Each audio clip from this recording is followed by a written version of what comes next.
warahmatullahi wabarakatuh. Yang baru datang ke channel ini, selamat datang di channel Rismuanti. Silahkan klik tombol subscribe dan klik tanda jempolnya. Oke, kali ini saya akan membagikan pengalaman saya saat membuat surat pengganti ijazah.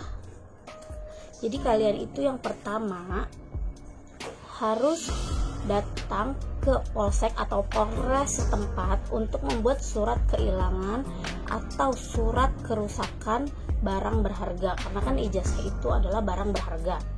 Setelah kalian datang ke polsek, nah di polsek itu kalian juga harus membawa fotokopi ijazah dan fotokopi KTP, karena itu untuk ditulis di surat keterangan nomor ijazahnya berapa dan lain-lain. Setelah dari polsek atau kalian apabila tidak mempunyai fotokopinya, kalian bisa datang dulu ke sekolah untuk minta fotokopinya, lalu kalian baru ke polsek. Setelah dari polsek sudah mendapatkan surat keterangan hilang atau rusak, baru kalian datang ke sekolah untuk lapor kalau misalkan surat ijazah kalian itu hilang atau rusak. Nah, ada beberapa berkas yang harus kalian siapkan untuk datang ke sekolah saat lapor. Yang pertama, kalian harus menyiapkan materai. Ada beberapa materai itu untuk tanda tangan yang disepakati kepala sekolah dan 2 materai untuk surat saksi. Jadi kalian juga harus membuat surat kesaksian dari teman seangkatan ya. Misalkan kalian itu angkatan tahun 2008 misalnya. Tahun 2008 itu boleh dari kelas mana saja, asal kalian satu angkatan, satu lulusan gitu. Satu lulusan bareng. Tidak bisa kakak kelas atau adik kelas, itu nggak bisa. Jadi harus satu angkatan.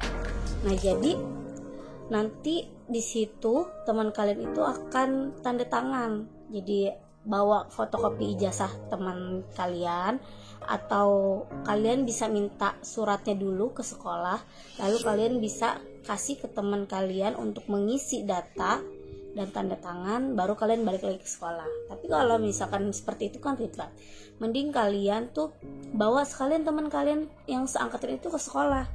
Jadi untuk tanda tangannya dan mengisi berkasnya itu lebih gampang dan lebih mudah. Waktu saya sih seperti itu. Lalu jangan lupa juga itu membawa flash foto terbaru ukuran 4x6. Bawa aja ya 5 lembar untuk jaga-jaga. Setelah dari sana, nanti di sekolah kalian dikasih surat pengganti ijazah yang sudah ditandatangani oleh kepala sekolah, dan itu harus ditandatangani juga oleh dinas sudin di mana letak sekolah kalian berada. Misalkan sekolah kalian di Jakarta Utara, nah kalian datang ke suku dinas pendidikan Jakarta Utara, atau kalian sekolahnya di Jakarta Barat, kalian datang ke Jakarta Barat. Nanti di sana kalau ada petugas atau kepala dinasnya yang sedang ada di tempat, itu bisa cepat prosesnya untuk tanda tangan. Tapi apabila kalian pas atau saat kesana petugas tersebut tidak ada, kalian menunggu sampai dikabarkan. Biasanya dikabarkan, karena kalian tuh harus meminta nomor. Kalian memberi berkasnya ke siapa, kalian bisa tanya, Pak boleh nggak saya minta nomor, karena kan di sana bukan cuman punya kalian aja yang mereka kerjakan. Jadi takut berkasnya ketutup lah, atau berkasnya tidak keangkat atau tidak ke bawah. Jadi kalian harus pastikan lagi biar jelas. Jadi pas saat kalian memberikan surat itu ke salah satu orang sudin atau petugas dinas, kalian harus minta nomor teleponnya atau minta bukti penyerahan surat. Nanti di situ kalian misalnya dikasih nomor WhatsAppnya, kalian harus tanya terus tuh. Misalnya waktu itu saya itu kebetulan saat saya membuat surat kehilangan ijazah, itu kepala dinasnya sedang bertukar jabatan atau berganti jabatan karena jabatan baru. Itu harus menunggu beberapa lama karena petugas tersebut tidak ada di lokasi. Setelah itu saya selalu meminta kabar bagaimana selanjutnya, bagaimana keterusannya, sampai disuruh datang. Sampai saya tuh beberapa kali datang bolak-balik karena pas kesana ternyata belum tanda tangannya juga. Terus coba kesini lagi ya gitu, saya cari berkasnya ternyata nggak ada juga, sampai berkasnya ternyata keselip. Nah itu harus dijelaskan atau dipastikan lagi agar berkas kalian itu tidak terjadi seperti itu. Nah setelah itu kalian nanti setelah ditandatangani oleh orang Sudin, kalian balik lagi ke sekolah, fotokopi dulu. Nah lalu minta legalisir kepala sekolah terbaru. Setelah itu baru kalian bisa gunakan ijazah yang baru atau pengganti ijazah.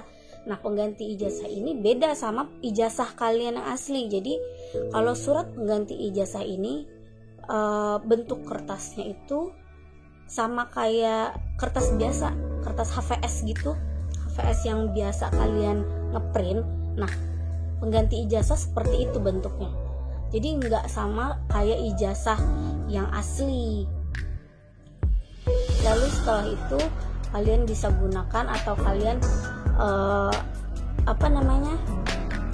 laminating, tapi diperiksa dulu saat kalian laminating nilai-nilainya sudah sama semua atau belum. Terus nama dan semuanya harus sama 100% sama ijazah kalian yang asli. Jangan sampai ada yang berbeda walaupun sedikit. Titik komanya aja itu bisa menjadi masalah. Karena kemarin sempat kebetulan saat saya ke Sudin cuma beda titik koma beberapa dan itu tulisannya kecil. Itu harus dibalikin lagi ke sekolah untuk sekolah benarkan. Jadi sebelum kalian ke Sudin, sebaiknya kalian periksa dulu sudah sama 100% atau belum sama yang di ijazah asli, biar kalian gak bolak-balik Sudin, sekolah Sudin, sekolah Sudin, sekolah. Karena kan belum tentu sekolah kalian dekat dengan dinas pendidikan. Setelah itu, setelah kalian dapat legalisir yang aslinya, kalian fotokopi yang banyak kalau bisa, terus kalian legalisir yang aslinya itu dilaminati, jangan sampai hilang karena ijazah kalian yang lama yang asli itu sudah tidak berguna lagi. Jadi kalian pakainya itu ijazah yang baru, yang pengganti ijazah itu, walaupun cuma hanya selembar kertas HVS yang dilaminating. Yang penting itu jelas dan asli, tanda tangan dan stempelnya. Jadi seperti itu aja pengalaman saya untuk pengganti ijazah dan membuat surat pengganti ijazah dan ijazah yang rusak. Agar dicermati baik-baik, jangan sampai kalian bolak-balik sana sini akhirnya buang-buang waktu untuk membuat surat yang harusnya bisa cepat. Oke, baik, itu aja, semoga bermanfaat dan berguna untuk kalian semua. Semoga dimudahkan dan lancar semuanya. Jangan lupa subscribe.